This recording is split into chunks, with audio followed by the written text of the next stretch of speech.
How are you, buddies? As you can see, you guys, today I'm teaching you how to cook African traditional meal. It's a vegetable. It's called Mrenda and Kunde. For people who know, so we start by removing the stalks. There I showed you vitungu and roiko. That is what I'm going to use to fry, and tomatoes. After boiling, I'm going to fry it. So we begin with remove all of the stalks so that we remain with very clean vegetables. You see, very clean. So it's usually a very tiresome thing to do, but we do it anyway because we love it. It's a traditional mboga, so it's way better than kales or sukuma wiki for people who don't know.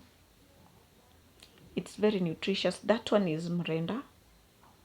So afterwards we remove the stalks, we dispose them, and then now it's the washing time. So it usually has a lot of sand, so you need to rinse it thoroughly with lots of clean water. That's what I'm doing. I think you can see baking powder over there. That's what I'm going to use when boiling it. Usually for Luhyas there is something they call munyu or something mshereha or mhereha. I don't know.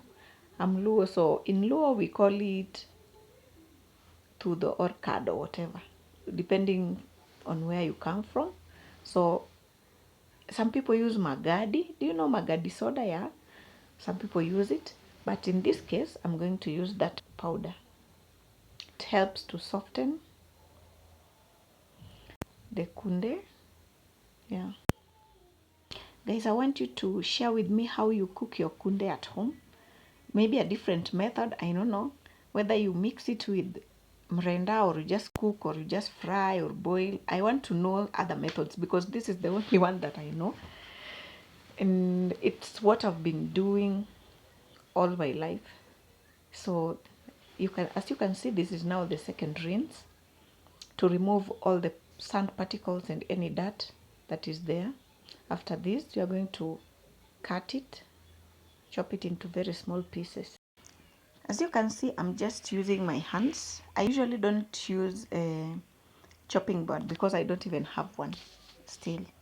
So I just use my hands. As you can see what I'm doing there. I love it chopped into very small pieces.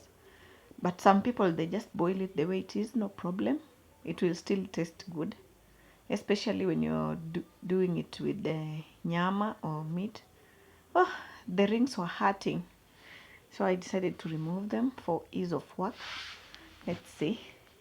So I'm going to use the same sufuria to boil and to also to fry it. Now, just not to avoid dirtifying a lot of utensil. So I'm done. The white thing you see in the sufuria, that is boiling water that I've added baking powder. That's why it's white. Is it a precipitate or something? Somebody share what it's called. I don't know. So I'm just adding the mboga, the kunde washed, and mrenda is also inside. So I'm going to boil it until it's soft. At this point I'm not going to add salt. It's just the water and the mboga. So after boiling it, that's now when we are going to proceed to fry it.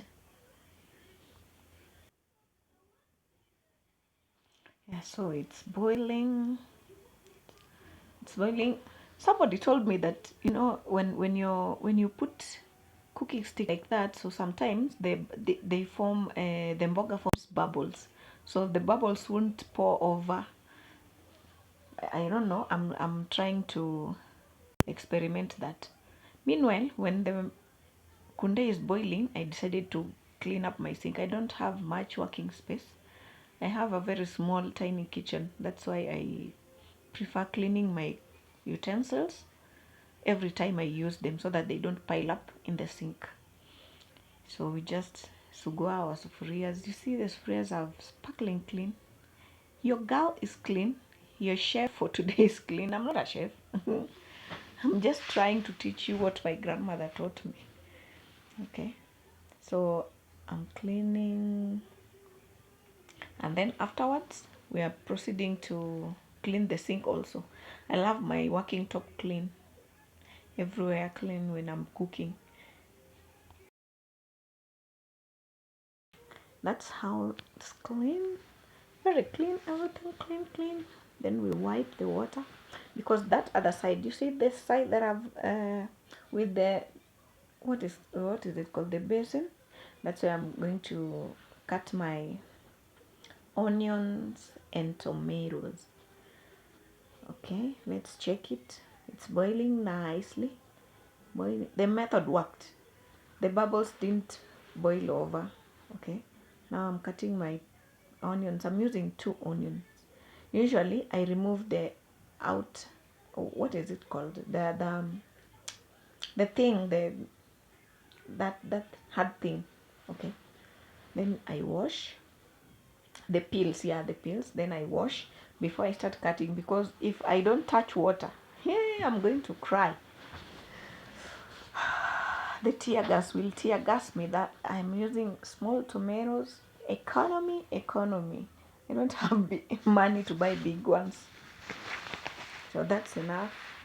So I'm sieving so that I don't pour the mboga. That excess water, I'm going to pour it in the sink. And then I'm going to wash that sufuria. That is the same that I'm going to use to fry the mboga after boiling. I mean, to minimize.